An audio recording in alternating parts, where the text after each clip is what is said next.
These are 3 of Anker's best desktop charging solutions, and I'm going to run you through each of them so that you have the information you need to make the better buy.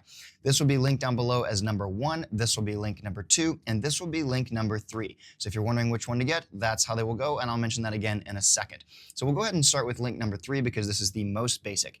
It has 4 USB-C ports, it has a computer port that has a dedicated 100 watt out, and then it has 2 USB-A ports for a total of 200 watts out. This is the simplest. It has no screen, no Wi-Fi, no Bluetooth, 1 strong power cord going in the back. This one you can get at Walmart if you ever need to replace it, and a simple aesthetic. So if you know that you just want the basics, you don't need the Wi-Fi connectivity or the Bluetooth, you don't need a screen or anything like that, or the AC ports, then this is the one for you. Go tap link number 3 and you'll be more than happy with the power you get out of this. But if you want to take it up a notch and you still like this aesthetic, then we have link number 2.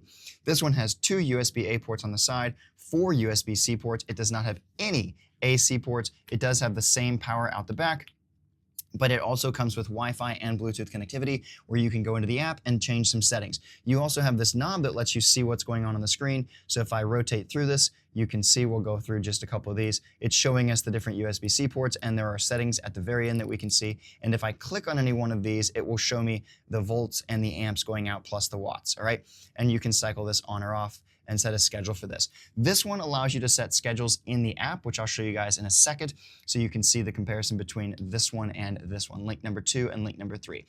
If you like this aesthetic, this does 250 watts of charging, but again, this one's going to do everything you need. I wouldn't stress too much about the difference between 250 and 240.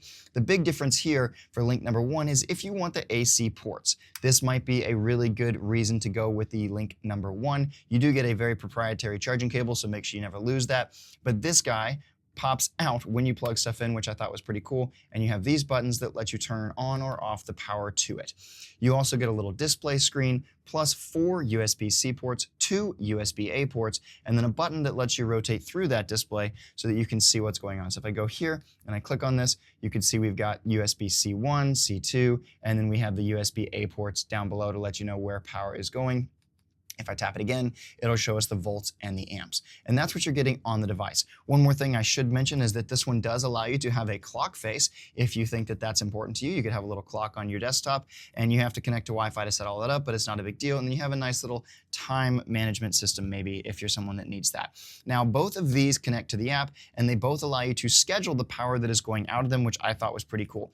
So this would be the first one.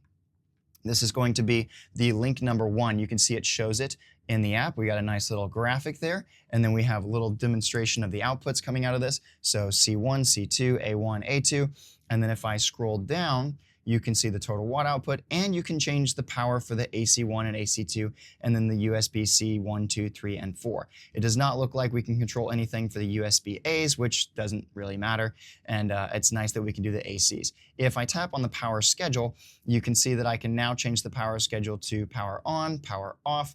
You can set the timers, the manage power schedule, all that stuff. And if I was to tap this, you can see the different settings we have here for when it's going to turn on, and then how often that will repeat versus when it's going to turn off.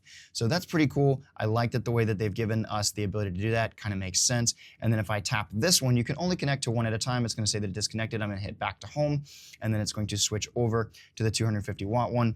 And now we can see this guy right here. All right, so it's showing me the USB-C ports, the USB-A ports, and that's all you get, obviously. And then if I scroll down, we can choose the clock. We can choose AI power mode if we want to make sure that this is doing a specific type of power. LinkedIn is saying hello. We've got the clock display. So if I want to change what the clock looks like, the theme or anything like that, you could totally do that with this, which is pretty cool. Ooh, theme number 3, that's fun. So I like that there's a clock there. You've got all these different artistic displays as well. And if you're someone that a clock feature would be nice, then maybe this is the one you want to grab, especially if you're not someone that cares about the AC ports for link number 1. You can have the clock show up at specific times of day. If you know that you don't want the clock on at night or something like that, you can change the screen time, whether it's always on or off. Stuff like that's pretty cool. And then you've got, well, that's pretty much it. Yeah, so that would be the main features of link number 2. If you are someone that is trying to decide between these, let me know in the comments. Which one do you think is the best fit for you? Are you someone that doesn't need the Wi-Fi or the Bluetooth? You're happy with the USB-C ports, the USB-As? Are you someone that really likes the ability to control when the power is going to go on or off, or see the volts and the amps and the watts, and maybe even have a nice little clock that's sitting on your desktop, plus a little twisty knob that feels like a nice little Apple Watch experience? Or are you someone that knows you're going to want those those AC ports. You're going to want the ability to plug other stuff in than just these USBs. And so you're going to have to go with this 240 watt one with the little display here.